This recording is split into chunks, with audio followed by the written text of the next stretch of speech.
नमस्कार साथियों, स्वागत है आप सभी का आपकी अपनी पाठशाला पर। मैं हूं अंकित अवस्थी। आप हैं मेरे साथ में एक ऐसी खबर का जिक्र करने के लिए जिसे देख करके आचार संहिता क्या होती है, आचार संहिता का इलेक्शंस में क्या महत्व होता है, क्या इसकी वजह से किसी प्रधानमंत्री को अपनी कुर्सी गंवानी पड़ी है, तमाम बातें आज के सेशन में आप करने वाले हैं। क्योंकि हाल ही में प्रधानमंत्री नरेंद्र मोदी के ऊपर अपोजिशन में टीएमसी के नेता साकेत गोखले के द्वारा यह आरोप लगाया गया है कि प्रधानमंत्री ने एक इलेक्शन रैली में वायुसेना के हेलीकॉप्टर का उपयोग करके मॉडल कोड ऑफ कंडक्ट का उल्लंघन किया है। और एक ऐसा ही आरोप इंदिरा गांधी जी पर लगा था रायबरेली से, जब वो चुनाव लड़ी थी, कि सरकारी मशीनरी का उन्होंने इलेक्शन में उपयोग किया था, जिसके चलते हुए इलाहाबाद हाईकोर्ट ने उनके चुनाव को रद्द कर दिया था। परिणाम इसका यह निकला कि वो सुप्रीम कोर्ट पहुंची। सुप्रीम कोर्ट पहुंच करके उन्होंने अपने खिलाफ फैसले पर सुनवाई करने की मांग की। हालांकि सुप्रीम कोर्ट ने जब उन्हें राहत नहीं दी तो उसके अगले ही दिन 25 जून के दिन भारत में इमरजेंसी लगा दी गई थी। इमरजेंसी की पटकथा हो या फिर आज प्रधानमंत्री की कहानी, यह सेशन बड़ा इंटरेस्टिंग होने वाला है। तो चलिए इसे विस्तार से चर्चा में लेकर आते हैं। साथियों, जैसा कि आप सभी जानते हैं कि हाल ही में हमने आपके सामने अंकित इंस्पायर इंडिया पर एक सेशन किया था, जिसमें बताया था कि 2029 को लेकर के हमने जिक्र करते हुए आपको यह बताया था कि भारत के अंदर इलेक्शन की डेट डिक्लेयर हुई हैं। 16 तारीख के दिन जब इलेक्शन की डेट डिक्लेयर हुई, मॉडल कोड ऑफ कंडक्ट लग गया, आदर्श आचार संहिता लगी। आदर्श आचार संहिता पर मैंने हाल ही में आपके सामने एक सेशन किया है अंकित इंस्पायर इंडिया पर। मैंने आपको यह बताया था कि जैसे ही चुनाव आयोग चुनाव की तारीखें डिक्लेयर करता है, तो फाइनल रिजल्ट से पहले और तारीखें डिक्लेयर होने के बाद का जो बीच का कार्य समय है, वहां पर केवल जिसकी चलती है उसका नाम चुनाव आयोग है। इस समय कोई भी राज्य सरकार या फिर कोई भी कोर्ट, इनका कोई फैसला राजनीतिक पार्टियों पर मान्य नहीं होता। केवल और केवल आचार संहिता के मामले में इलेक्शन कमीशन ही सारे फैसले लेता है। ठीक है। और अगर कोई भी उम्मीदवार आचार संहिता के उल्लंघन का दोषी पाया जाता है तो उसके खिलाफ चुनाव आयोग नियमानुसार कार्रवाई कर सकता है। संभव है चुनाव आयोग उस व्यक्ति को चुनाव ना लड़ने के लिए भी कह दे, यानी कि उसके चुनाव लड़ने पर पाबंदी लगा दे, उसके खिलाफ आपराधिक मुकदमा दर्ज करा दे, उसे जेल तक में डलवा सकता है चुनाव आयोग, यदि कोई व्यक्ति आचार संहिता का उल्लंघन करता है। तो क्या होता है आचार संहिता में ऐसा जिसके उल्लंघन के कारण इतनी बड़ी सजाएं मिल सकती हैं? तो जैसे अगर राजनीतिक पार्टी है, कोई सत्तारूढ़ पार्टी है, तो वो सरकारी घोषणाएं आचार संहिता के दौरान नहीं कर सकती। साथ ही साथ वो परियोजनाओं का लोकार्पण नहीं कर सकती, कोई शिलान्यास नहीं कर सकती, कोई भूमि पूजन नहीं कर सकती। और उन सबसे इंपॉर्टेंट जो चीज है वो है कि ये किसी सरकारी बंगले का, सरकारी गाड़ी का, सरकारी विमान का इस्तेमाल चुनाव प्रचार के लिए नहीं कर सकते। ये जो फैक्ट आपको लिखा हुआ दिख रहा है कि ये चुनाव प्रचार में किसी भी सरकारी सिस्टम का उपयोग नहीं कर सकते, बस यही सारा खेला है जिसके चलते आज का यह मैटर आपके सामने आया है। यानी सरकारी व्हीकल्स का आप उपयोग नहीं कर सकते, सीधी सी बात, एक लाइन में ये समझिए। और अगर ये समझ रहे हैं तो आपको ये भारतीय वायुसेना का एक हेलीकॉप्टर दिखाई दे रहा है जिसमें प्रधानमंत्री आपको उतरते हुए दिख रहे हैं। ये नज़ारा जो आपके सामने दिखाई दे रहा है फिलहाल यही सुर्खी में है, क्योंकि हेडलाइन है कि तृणमूल के, कांग्रेस के जो एमपी हैं, उन्होंने प्रधानमंत्री मोदी पर मॉडल कोड ऑफ कंडक्ट का उल्लंघन करने का आरोप लगाया है। क्योंकि कोड ऑफ कंडक्ट में लिखा गया है सरकारी विमान का उपयोग नहीं किया जा सकता, और अगर ऐसा होता है तो चुनाव लड़ने पर पाबंदी लगाई जा सकती है। तो क्या प्रधानमंत्री नरेंद्र मोदी पर एक हेलीकॉप्टर के उपयोग करने से चुनाव लड़ने पर पाबंदी लगेगी? यह सवाल बड़ा है, और यह सवाल बहुत ज्यादा कनेक्ट होता है इंदिरा गांधी जी से, क्योंकि इंदिरा गांधी जी के ऊपर भी सरकारी मशीनरी का उपयोग करने के चलते उनके प्रधानमंत्री पद को इलाहाबाद हाईकोर्ट ने उनसे ले लिया था। डिटेल में बताएंगे इस जानकारी को, लेकिन ये इंडियन पॉलिटी का बेहतरीन पार्ट है जिसे आप सुनने मेरे साथ जा रहे हैं। तो चलिए डिटेल में चलते हैं। टीएमसी के सांसद हैं साकेत गोखले, जो कि राज्यसभा के अंदर सांसद हैं। इन्होंने चुनाव आयोग में आचार संहिता उल्लंघन की शिकायत की है। शिकायत हुई है प्रधानमंत्री के आंध्र प्रदेश के पलनाडु में लोकसभा सीट, जिसका नाम है चिलकलूरीपेट में, एक चुनावी रैली के अंदर भाग लेने पर वायुसेना के हेलीकॉप्टर के इस्तेमाल पर। प्रधानमंत्री नरेंद्र मोदी ने रविवार 17 मार्च को, जबकि 16 मार्च को आचार संहिता लग गई थी, तो आंध्र प्रदेश के पलनाडु जिले में बोपुडी गांव में एनडीए की चुनावी सभा को संबोधित करते समय वायुसेना के हेलीकॉप्टर का उपयोग किया था। इसकी तस्वीरें आई थी और यही बात साकेत गोखले जी के द्वारा अपने ट्वीट पर लिखी गई है और कहा गया है कि इलेक्शन कमीशन इस पर ध्यान दे कि ये हुआ क्या है। इन्होंने कहा कि इन्होंने प्रधानमंत्री मोदी के खिलाफ इलेक्शन कमीशन में violation of code of conduct के चलते इनके खिलाफ मामला दर्ज करवा दिया है। आप यहां पर तस्वीरें देख सकते हैं, यह वो वीडियो है जिसके अंतर्गत प्रधानमंत्री वायुसेना के हेलीकॉप्टर से उतरते हुए दिखाई दे रहे हैं। इन्होंने इस बात पर भी तर्क दिया साकेत गोखले ने कि शिकायत करने सुप्रीम कोर्ट क्यों नहीं जा सकते, तो इन्होंने स्पष्ट किया चुनाव के दौरान इलेक्शन कमीशन के पास ही शिकायत की जा सकती है। ठीक है, अब बड़ा सवाल यह बना कि चलो प्रधानमंत्री की बात समझ में आई, इलेक्शन कमीशन को फैसला लेना है। इलेक्शन कमीशन क्या इस बात को मानेगा अथवा नहीं मानेगा, आगे के सेशन में चलते हुए जिक्र करेंगे। लेकिन चूंकि यहां पर एक जिक्र घटना का और हुआ है और वो है इंदिरा गांधी जी की घटना। मैंने कहा था इसके चलते ही इंदिरा गांधी जी का पद गया था, तो अब वो क्या कहानी है, चलिए उस बारे में बताते हैं। असल में 25 जून 1975 जब देश में इमरजेंसी लगी, जिसे लोकतंत्र का सबसे दुर्भाग्यशाली दिन कहा जाता है, जिस दिन कोर्ट की बिजली काट दी गई, जिस दिन अखबारों की बिजली काट दी गई, प्रेस की बिजली काट दी गई, लगभग 1 लाख से अधिक नेताओं को राजनीतिक बंदी बनाकर जेल में डाल दिया गया, कई राज्यों के मुख्य सचिवों को उठाकर पद से हटा दिया गया या जेल में डाल दिया गया, सरकार के खिलाफ बोलने वाले लोगों को किसी ना किसी प्रकार के कानून के तहत जेल में भर दिया गया। वह दिन था भारत की इमरजेंसी का दिन। लेकिन वो इमरजेंसी का दिन कैसे आया, इसकी पटकथा कैसे लिखी गई, इसके बारे में चर्चा करते हैं। क्योंकि 21 जून 1975 से शुरू होकर देश में चली इमरजेंसी 21 मार्च 1977 तक जो चली थी, लेकिन अल्टीमेटली ये हुई कैसी थी, इसके बारे में चर्चा करते हैं। लेकिन उससे पहले इंदिरा गांधी जी का यह ऑडियो मैसेज सुन लें, जब इन्होंने कहा कि माननीय राष्ट्रपति जी के द्वारा इमरजेंसी लगा दी गई है। तो राष्ट्रपति जी ने आपातकाल की घोषणा की है। भाइयों और बहनों, राष्ट्रपति जी ने आपातकाल की घोषणा की है, इससे आतंकित होने का कोई कारण नहीं है। हम गहरे षड्यंत्र से अवगत होंगे जो कुछ समय से हमारे खिलाफ रचा जा रहा है। जब से मैंने देश में कुछ प्रोग्रेसिव कदम उठाने का प्रयास किया है, तब से कुछ राजनीतिक पार्टियां हमारे खिलाफ कार्य कर रही हैं। अब लेकिन ये एक दिन में लगी घटना थी या इसके पीछे की कोई और पटकथा थी, अब आपको वो जानना चाहिए।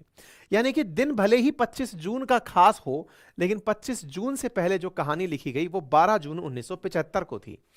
12 जून 1975 के दिन इलाहाबाद हाईकोर्ट के चीफ जस्टिस थे जगमोहन लाल सिन्हा जी। उन्होंने इंदिरा गांधी जी के लोकसभा चुनाव को रद्द कर दिया था। साथ ही उनके 6 साल तक किसी संवैधानिक पद पर बैठने पर रोक लगा दी थी, उन्हें अयोग्य घोषित कर दिया था। ऐसा क्यों हुआ था? असल में इंदिरा गांधी जी के खिलाफ रायबरेली में उनके खिलाफ चुनाव लड़ने वाले राज नारायण ने एक याचिका दायर की थी। उस याचिका में आरोप था कि इंदिरा गांधी ने चुनाव में सरकारी मशीनरी का उपयोग किया है। मतलब आप इस प्रकार से समझिए कि यह विषय कितना गंभीर है कि राज नारायण, जो कि इंदिरा गांधी जी के खिलाफ रायबरेली से चुनाव लड़े थे, उन्होंने शिकायत की हाईकोर्ट में कि ये सरकारी मशीनरी का उपयोग करके चुनाव जीती हैं। इसके तहत राज नारायण ने कानून की धारा 123 सेक्शन 7 सबसेक्शन ए को आधार बनाकर केस किया, जिसके मुताबिक कोई भी उम्मीदवार या एजेंट अगर उम्मीदवार की संभावनाएं बढ़ाने के लिए किसी गजेटेड सरकारी अफसर की मदद लेता है तो यह भ्रष्ट आचरण करार दिया जाएगा। उन्होंने आरोप लगाया कि इन्होंने यानी इंदिरा गांधी जी ने यशपाल कपूर नाम के एक सरकारी ऑफिसर को अपना चुनाव अधिकारी नियुक्त किया हुआ था, जो कि स्थानीय अधिकारियों और पुलिस को इंदिरा गांधी की चुनावी सभाओं का इंतजाम करने का निर्देश दे रहे थे। यानी कि इंदिरा गांधी जी का एक चुनाव ऑफिसर एक सरकारी कर्मचारी था और वो इंदिरा गांधी जी की चुनाव रैलियां आयोजित कर रहा था। यशपाल कपूर प्रधानमंत्री कार्यालय से अपने पद का इस्तीफा दे चुके थे। ये कहा गया कि इस्तीफा देने के बाद बतौर एजेंट वो इंदिरा गांधी के लिए काम कर रहे थे। हालांकि यशपाल कपूर की हालांकि राज नारायण जो हैं, इनकी शिकायत पर हाईकोर्ट ने संज्ञान लिया और इलाहाबाद हाईकोर्ट ने 12 जून 1975 को प्रधानमंत्री को रिप्रेजेंटेशन ऑफ पीपल्स एक्ट यानी जनप्रतिनिधि कानून की धारा 123 सेक्शन 7 सबसेक्शन ए के तहत दोषी पाया और उनको किसी चुने हुए पद पर बैठने के लिए 6 साल के लिए अयोग्य घोषित कर दिया। यानी सरकारी साधन या मशीनरी का उपयोग करना इंदिरा गांधी जी के लिए कितना भारी पड़ा, इसका अंदाजा आप इस फैसले से देख सकते हैं। इंदिरा गांधी जी उस समय देश की प्रधानमंत्री थी, लेकिन वो कुर्सी पर नहीं बैठ सकती थी। परिणाम यह निकला कि इंदिरा गांधी जी से इस्तीफा मांगे जाने लगा और प्रधानमंत्री 12 जून के इस फैसले से बचने के लिए सुप्रीम कोर्ट की शरण में पहुंचती हैं। इलाहाबाद हाई कोर्ट के फैसले के खिलाफ जब सुप्रीम कोर्ट में 24 जून 1975 को इंदिरा गांधी जी पहुंचती हैं, तो जस्टिस कृष्णा अय्यर ने इस बात को सुना और कहा कि आपके खिलाफ जब तक इस मामले की सुनवाई चलेगी तब तक आप पद पर तो रह सकती हैं, प्रधानमंत्री के पद पर तो रह सकती हैं, लेकिन संसद की चर्चा में किसी भी बिल पर वोट देने का अधिकार आपका नहीं होगा। यानी आप पद पर बने रहिए, यानी एक तरह से केयर टेकर पीएम भी बने रहिए, लेकिन आपको एक सांसद की फैसिलिटी प्राप्त नहीं होगी। एक पुस्तक लिखी कैथरीन फ्रैंक ने, जिसमें इंदिरा गांधी जी के बारे में जीवनी लिखी गई, तो उस बारे में उन्होंने बताया गया कि इंदिरा गांधी जी को सुप्रीम कोर्ट का यह फैसला पसंद नहीं आया, ना ही इंदिरा गांधी जी के समर्थकों को 24 जून का यह फैसला पसंद आया, क्योंकि अल्टीमेटली अब वो पद पर से जाने वाली थी। ऐसी स्थिति में उन्हें उस पद पर रहने के लिए जरूरी था कि कोई ऐसा कार्य किया जाए जिससे वो पद पर बनी रह जाएं। हाल ही में 12 जून को आए फैसले से, हाईकोर्ट के फैसले से देश में अपोजिशन पार्टीज इंदिरा गांधी जी के खिलाफ एकजुट हो रही थी। 12 जून 1975 के फैसले की वजह से जयप्रकाश नारायण, जिन्हें आप शॉर्ट फॉर्म में जेपी के नाम से जानते हैं, बिहार, पश्चिम बंगाल, उत्तर प्रदेश, यहां पर जबरदस्त भीड़ को मोबिलाइज कर रहे थे और 25 तारीख को दिल्ली के अंदर एक बड़ी जनसभा का आयोजन किया गया था। यानी 25 तारीख को, 24 तारीख को सुप्रीम कोर्ट ने फैसला दिया है, 25 को देश भर से बड़े सारे लोग दिल्ली में आकर बैठक करने वाले थे। इंदिरा गांधी जी को इस बारे में अंदाजा हो चुका था कि 24 का सुप्रीम कोर्ट का फैसला उन्हें पीएम के पद पर बिठा तो रहा है, लेकिन यह इन्हें इस पद के कार्य नहीं करने देगा। वहीं दूसरी ओर जयप्रकाश नारायण जी के बारे में इंटेलिजेंस इंदिरा गांधी जी को सूचनाएं दे रही थी कि होने वाले समय में जयप्रकाश नारायण कोई ना कोई तरीके से समानांतर सरकार चला सकते हैं, यानी कि सरकार को इतना प्रेशर में ला सकते हैं जिसके चलते इंदिरा गांधी जी संभव है सरकार में कार्य ना कर पाए। स्थितियां विकट थी। 24 का फैसला, 25 की बहुत बड़ी रैली, इसमें एक ही रात का समय था। 25 जून की सुबह इंदिरा गांधी जी ने अपने बंगाल के मुख्यमंत्री सिद्धार्थ शंकर रे को फोन किया और कहा कि भैया कहां हो। उन्होंने कहा साहब बिल्कुल यहीं दिल्ली में ही रुके हुए हैं, बंग भवन में, बताइए क्या बात है। बोले तुरंत चले आओ हमारे रेजिडेंस पर। यहां पर बुलाया जाता है और इंदिरा जी के जो सेक्रेटरी हैं आर के धवन साहब, वो वहां पर उपस्थित रहते हैं। ये सारी बातें प्रणब मुखर्जी की पुस्तक द ड्रामेटिक डेकेड के अंदर लिखी गई हैं। तो यहां पर धवन साहब मौजूद हैं, आर के धवन साहब, और सिद्धार्थ रे जी को बुलाया जाता है एक सफदरगंज रोड, जहां इंदिरा गांधी जी का निवास स्थान था। वहां पर इंदिरा गांधी जी ने स्टडी टेबल के ऊपर बहुत सारी फाइल खोलकर रखी हुई थी कि क्या ऑप्शन हो सकता है। यहां पर सिद्धार्थ रे के बारे में कहा जाता है कि बंगाल के अंदर सिद्धार्थ रे जब सीएम थे, वो इंदिरा गांधी जी के काफी विश्वस्त व्यक्ति माने जाते थे। कहा जाता है कि जब कांग्रेस का विभाजन हुआ था तब वो इंदिरा गांधी जी के खेमे में रुके थे। इसी के चलते उन पर विश्वास करते हुए इंदिरा गांधी जी ने सिद्धार्थ शंकर रे को बुलाया था और अपने सेक्रेटरी के साथ में, आर के धवन के साथ में, उनके साथ मीटिंग की। इंदिरा गांधी जी ने जयप्रकाश नारायण जी की जो रामलीला मैदान में होने वाली मीटिंग है उसके बारे में जो इंटेलिजेंस रिपोर्ट है वो भी सिद्धार्थ जी के साथ में साझा की और कहा कि भाई साहब कुछ भी गड़बड़ हो सकता है। इंदिरा जी ने कहा कि अब इस देश को कुछ शॉक ट्रीटमेंट देने की जरूरत है, यानी कि ऐसी स्थिति जिसमें कि संभव है कि भारत वालों को जो तैयार ना हो वैसा कुछ देने की जरूरत है। सिद्धार्थ रे ने अपनी तरफ से प्रधानमंत्री को बताया कि आपके पास इमरजेंसी का ऑप्शन उपलब्ध है, जिसमें धारा 352 संविधान के अंदर जो एक्ट है 352 उसका उपयोग करके आंतरिक अशांति के मामले में आप इमरजेंसी प्रोक्लेम कर सकती हैं। इंदिरा जी ने इनकी बात को सुना। ये हैं सिद्धार्थ शंकर रे, जो आप राहुल गांधी जी और इंदिरा गांधी जी के साथ में देख रहे हैं। यह एक तस्वीर है जो कि आर्काइव में उपलब्ध है। इंदिरा जी के ऊपर एक पुस्तक और लिखी गई है, the life of Indira Nehru Gandhi.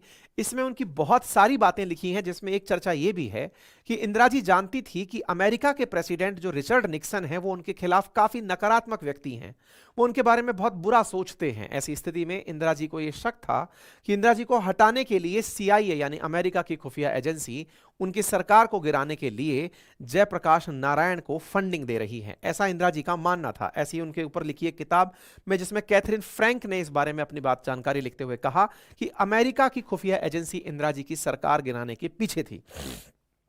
ये सारी स्थितियां चल ही रही थी कि इंदिरा गांधी जी ने सिद्धार्थ जी से पूछा कि ऑप्शन बताइए। उन्होंने कहा मुझे थोड़ा समय दीजिए, मैं जाता हूं, घर जाके पढ़ता हूं, थोड़ा ढूंढता हूं। वो तत्काल प्रभाव से घर पहुंचे, शाम 5 बजे तक का वक्त मांग करके पहुंचे। लगातार वो इस काम में लगे रहे। शाम 3:30 पर ही वो वापस लौटकर इंदिरा गांधी जी के पास आए और आकर बताया कि आपके पास आर्टिकल 352 है, जिसका उपयोग करके आंतरिक अव्यवस्था के आधार पर आप देश के अंदर इमरजेंसी लगा सकती हैं। सिद्धार्थ जी की बताई हुई बात को 25 तारीख के दिन प्राप्त इस बात को लेकर के इंदिरा गांधी जी तत्काल प्रभाव से राष्ट्रपति के पास निकलती हैं। ये वो जयप्रकाश नारायण जी की हुई रैली है, जिसे आप देख सकते हैं कितना बड़ा जन सैलाब उस दिन हाजिर हुआ था। 25 तारीख के दिन रामलीला मैदान दिल्ली के अंदर 25 जून की शाम में राष्ट्रपति को इमरजेंसी लगाने के लिए मना लिया गया। राष्ट्रपति के पास इंदिरा गांधी जी पहुंचती हैं और कहती हैं कि मुझे मेरे कैबिनेट को बताने के लिए पर्याप्त समय नहीं मिला है, ऐसी स्थिति में आपसे गुजारिश है कि तत्काल प्रभाव से देश के अंदर इमरजेंसी लगा दी जाए। इस बात को उन्होंने जब अपने राष्ट्रपति से कहा, राष्ट्रपति ने कहा कि इसका डॉक्यूमेंट तैयार कराना पड़ेगा। आनन फानन में उस समय के राष्ट्रपति के द्वारा, फखरुद्दीन अली अहमद जी के द्वारा इमरजेंसी के तुरंत प्रभाव से डॉक्यूमेंट तैयार कराए गए। इसी बीच में अन्य नेता, जिनमें से आर के धवन, संजय गांधी, ओम मेहता जैसे जो संसदीय लोग थे, वो अपने अपने क्षेत्र में किन नेताओं का विरोध हो रहा है, कौन से नेता विरोध कर रहे हैं, उनकी लिस्ट बना रहे थे कि इमरजेंसी के लगते ही इन नेताओं को उठा करके जेल में डालना है। साथ ही साथ कौन से अखबार को, कौन सी कोर्ट को लाइट रोक देनी है, सो दैट अगले दिन कोर्ट कोई फैसला ना दे दे, अखबार में कोई भी ऐसी खबर ना छपे कि देश में इमरजेंसी के दौरान क्या हुआ। आदेश हुआ कि प्रेस की बिजली काट दी जाए। पूरे देश की प्रेस की बिजली काटने का आदेश दे दिया गया। ऐसी स्थिति में हालांकि जब इंदिरा गांधी जी के पास यह खबर पहुंची कि एक आदेश हुआ है कि प्रेस की बिजली काटी जाएगी, तो कहते हैं कि इंदिरा जी ने तो मना किया था, लेकिन संजय गांधी जी ने कह करके सभी अखबारों की बिजली कटवा दी थी। 25 तारीख की खबर 27 तारीख को जाकर अखबार में छपी थी, जब देश में इमरजेंसी लग चुकी थी। हालांकि इसको ध्यान में रखते हुए केवल 2 ही अखबार ऐसे थे, हिंदुस्तान टाइम्स और स्टेट्समैन, जिसके अंदर कि ये 26 जून की सुबह छपा था कि देश के अंदर इमरजेंसी लग चुकी है। अदरवाइज अधिकांश अखबारों के अंदर से इमरजेंसी की खबर को काट दिया गया था। अगले दिन फिर अखबारों के अंदर इमरजेंसी की खबर छपने लगी। लगभग 1 लाख लोगों को जेल में डाला गया। 25 जून से लेकर के 19 जनवरी 1977 तक देश में इमरजेंसी लागू रही। फिर चुनाव की डेट की घोषणा हुई और चुनाव की डेट की घोषणा होने के बाद देश में फिर से चुनाव हुए और अगली सरकार बन करके आई। बड़े बड़े नेताओं को जेल में डाला गया था, जिसके अंदर से मोरारजी देसाई, अटल बिहारी वाजपेयी, लाल कृष्ण आडवाणी, जयप्रकाश नारायण, अरुण जेटली, जॉर्ज फर्नांडिस, चंद्रशेखर जैसे शीर्ष विपक्षी नेताओं को जेल में डाल दिया गया था। उनको गिरफ्तार कर लिया गया था। जो जहां थे उन्हें हाउस अरेस्ट करके डाल दिया गया था। इमरजेंसी देश के अंदर आई थी, लेकिन अब आपको यह समझ में आ गया होगा कि इमरजेंसी आफ्टर ऑल आई क्यों थी। मैंने ब्रीफ में ये सारी जानकारी इसलिए दी सो दैट आपको यह पता चल जाए कि उस समय आरोप था इंदिरा गांधी जी के ऊपर कि उन्होंने सरकारी मशीनरी का उपयोग किया है इलेक्शन में। तो इलाहाबाद हाई कोर्ट ने उनके चलते उनका मतलब संसदीय जो कार्यक्षेत्र था वो माना कर दिया, प्रधानमंत्री का पद छीन लिया। हालात देश में इमरजेंसी के रूप में बने। तो अब बड़ा सवाल है, क्या प्रधानमंत्री सरकारी मशीनरी का उपयोग नहीं कर रहे? क्या प्रधानमंत्री सरकारी ऑफिसर्स का उपयोग नहीं कर रहे? अगर ऐसा है तो 17 तारीख के दिन की यह तस्वीर भी कुछ ऐसा इशारा तो नहीं कर रही है जो आने वाले समय में चिंता का कारण बने? आंसर है नहीं। ऐसा क्यों है? ऐसा इसलिए है क्योंकि चुनाव आयोग ने इंस्ट्रक्शन संख्या 79 में एयरक्राफ्ट के यूज को लेकर के यह स्पष्ट किया हुआ है कि देश के प्रधानमंत्री को चुनावी प्रचार के दौरान भी एयरक्राफ्ट का उपयोग अलाउड है। यह 1999 का आदेश है। साथ ही साथ यहां इंस्ट्रक्शन नंबर 83 आप देख रहे हैं, जिसमें only exemption to the prime minister in office model code of conduct के दौरान एयरक्राफ्ट और हेलीकॉप्टर के यूज के ऊपर यह निर्देश है। यानी मुख्यमंत्री भी हेलीकॉप्टर सरकारी यूज नहीं कर सकते, केवल और केवल प्रधानमंत्री को यह परमिशन है। और आज से नहीं, 2008 का यह आदेश देख रहे हैं और 1999 का आप यह आदेश देख रहे हैं। यानी प्रधानमंत्री के खिलाफ जो लोकसभा में मॉडल कोड ऑफ कंडक्ट को वायलेट करने का जो आरोप है वो इस आधार पर निराधार हो जाता है। हालांकि अपोजिशन इस बात को लेकर इलेक्शन कमीशन में बात जरूर कर रहा है, लेकिन उसका कोई महत्व नहीं बचता। उम्मीद है कि आपको पूरी घटनाक्रम समझ में आ गई होगी और यह भी पता चल गया होगा। इसी बीच में कांग्रेस ने एक शिकायत और की और कहा कि साहब मॉडल कोड ऑफ कंडक्ट का उल्लंघन बीजेपी ने एक तरह से और किया है। और वो कैसे? बोले सभी के पास में एक मैसेज गया है। और वो क्या मैसेज गया है? हो सकता है आपके पास भी आया हो। विकसित भारत संपर्क करके आपके व्हाट्सएप पर एक मैसेज आया होगा, जिसमें प्रधानमंत्री के द्वारा एक पत्र आप सबको प्रेषित किया गया है, जिसमें प्रधानमंत्री अपनी बातें लिख रहे हैं। प्रधानमंत्री के द्वारा यह 15 मार्च के दिन डिलीवर हुआ लेटर बताया गया है, लेकिन लोगों को 17 तारीख तक भी पहुंचता रहा है। विकसित भारत संपर्क नाम से, जिसमें प्रधानमंत्री अपने द्वारा गवर्नमेंट ऑफ इंडिया के रूप में अपनी बातें लिख रहे हैं और बता रहे हैं। इंटरेस्टिंग तो यह हुआ कि यूएई और पाकिस्तान के लोगों के पास भी यह मैसेज पहुंच रहा है। इसका मतलब यह हुआ कि व्हाट्सएप मैसेज का सर्कुलेशन कांग्रेस ने उठाया मॉडल कोड ऑफ कंडक्ट के वायलेशन के रूप में। और आधार यह था कि ये सारे देश के लोगों के नंबर कैसे पता चल गए बीजेपी को। प्रधानमंत्री को देश के हर व्यक्ति के फोन नंबर पता हैं। इसका मतलब यह हुआ कि सबकी प्राइवेसी को उन्होंने ब्रीच कर दिया है। सभी के फोन नंबर्स प्रधानमंत्री के कार्यालय के पास कैसे पहुंच गए, अब यह एक विषय है। और क्योंकि तभी जाकर के व्हाट्सएप पर मैसेज लोगों के पास पहुंचा है। खैर, इस विषय पर हालांकि अभी तक कोई स्पष्टीकरण तो नहीं आया है। अगर आता है तो जरूर हम बताएंगे। इससे पहले भी अपोजिशन के द्वारा आरोप लगते रहे हैं। बाकी आप इस विषय पर क्या सोचते हैं, कमेंट बॉक्स में जरूर बताइएगा। अगर आपको कोई जानकारी अच्छी लगी हो तो साथियों से साझा करिएगा। चैनल पर नए हैं तो चैनल को सब्सक्राइब कर लीजिएगा, क्योंकि अपनी पाठशाला के 45.4% लिसनर्स ने हमारे इस चैनल को सब्सक्राइब नहीं किया हुआ है। कृपया करके इसे सब्सक्राइब कर लें, और जो ऑलरेडी सब्सक्राइब कर चुके हैं साथियों से साझा कर दें। अपना कमेंट जरूर पोस्ट करें। और हाँ, उत्तर प्रदेश आरओ की परीक्षा की तैयारी करने वाले विद्यार्थियों से अनुरोध है कि यदि आपने अपनी पाठशाला से कोर्स परचेज करने का प्रयास किया हो और अगर आपको कोई असुविधा हुई हो, तो आप अवश्य रूप से सुने कि आपके व्हाट्सएप पर आपके दिए गए नंबर पर हमारी तरफ से एक मैसेज जाएगा, जिसमें आपको पेमेंट का लिंक सेम टाइम पर भेजा जाएगा। आप वहीं से अपना कोर्स परचेज कर सकते हैं। ठीक है, हमारी टीम बेहतरीन तरीके से आरओ का कोर्स आप लोगों के लिए 18 तारीख से शुरू कर चुकी है। आपका समय शुभ हो। और हाँ, यदि आप में से कोई साथी वनडे एग्जामिनेशंस की तैयारी करना चाहते हैं तो अपनी पाठशाला वनडे एग्जामिनेशंस को ज्वाइन करें। साथ ही साथ यदि आप में से कोई साथी बीपीएससी की तैयारी करना चाहते हैं तो बीपीएससी के लिए आरओ के लिए अपनी पाठशाला पीसीएस चैनल को नियमित रूप से विजिट करते रहें। फिलहाल के लिए इतना ही। अपना ख्याल रखें। धन्यवाद।